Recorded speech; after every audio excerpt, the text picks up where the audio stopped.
हमारे घर से थोड़ी ही दूर पर एक जंगल है और उस जंगल के बारे में लोग बहुत सारी बातें करते हैं। ऐसा कहा जाता है कि जो भी उस जंगल में जाता है वो कभी लौट कर नहीं आता, और हमें ये सब कुछ पता था। हम कभी भी उस जंगल में नहीं जाते थे, लेकिन एक बात खास थी, वो ये कि उस जंगल से शहर जाना बहुत आसान था, क्योंकि वो एक शॉर्टकट था। इस कहानी की शुरुआत रोहन के साथ हुई। एक रात उसे शहर जाना था। वो जल्दी में था, इसलिए उसे लगा कि क्यों ना जंगल के बीच से होके निकल जाऊं, बहुत आसानी से पहुंच जाऊंगा।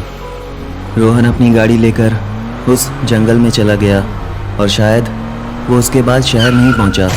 अगले दिन हमें पता चला कि रोहन का कुछ भी अता पता नहीं है। हमें फौरन इस बात का एहसास हुआ कि ज़रूर वो उस जंगल में ही गायब हुआ है। रोहन के घर वाले पुलिस स्टेशन गए थे। उन्होंने रोहन की मिसिंग रिपोर्ट लिखवा दी थी, लेकिन हमें सुकून नहीं मिल रहा था। जब पुलिस वाले जंगल गए थे तो उन्हें रोहन की कार मिली थी। पुलिस वाले उसे खोज रहे थे। धीरे धीरे एक दिन गुजर गया। अब हमारी चिंता बढ़ती जा रही थी। मैं और दीपक साथ में बैठे हुए थे मेरे घर पर।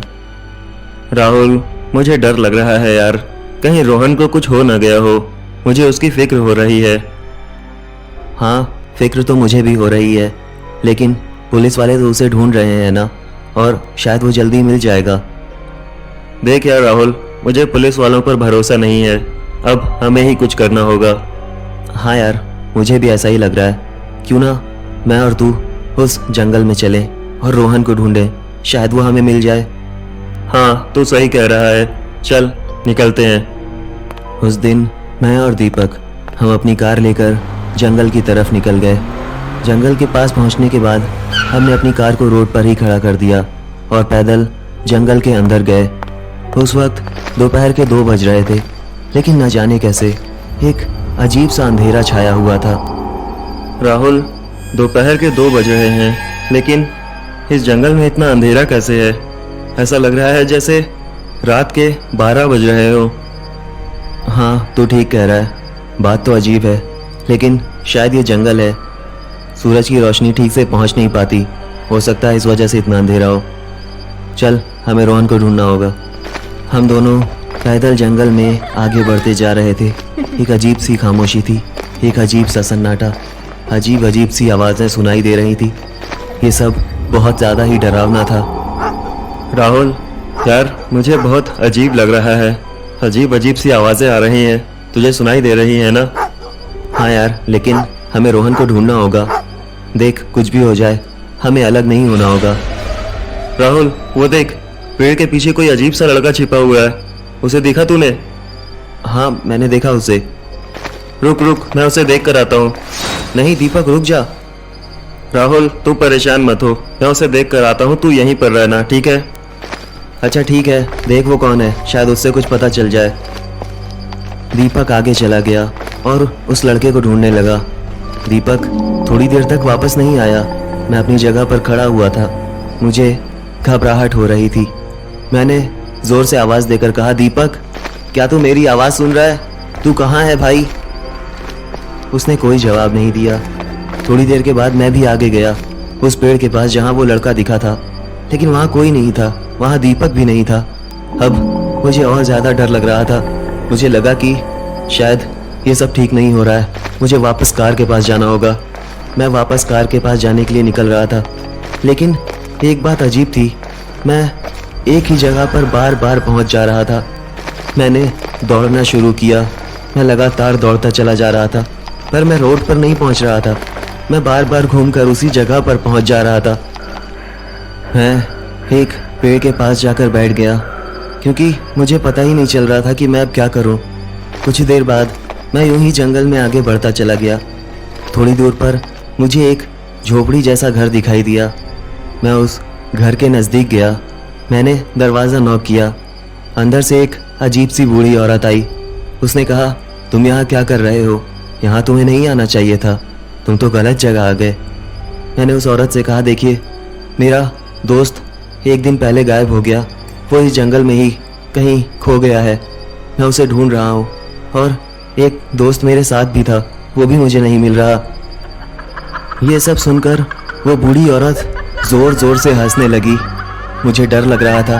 मैं धीरे धीरे पीछे हटता गया और मैंने देखा कि वो झोपड़ी और वो औरत वहाँ से अचानक गायब हो गए। ये देखकर मेरी आधी जान निकल गई थी।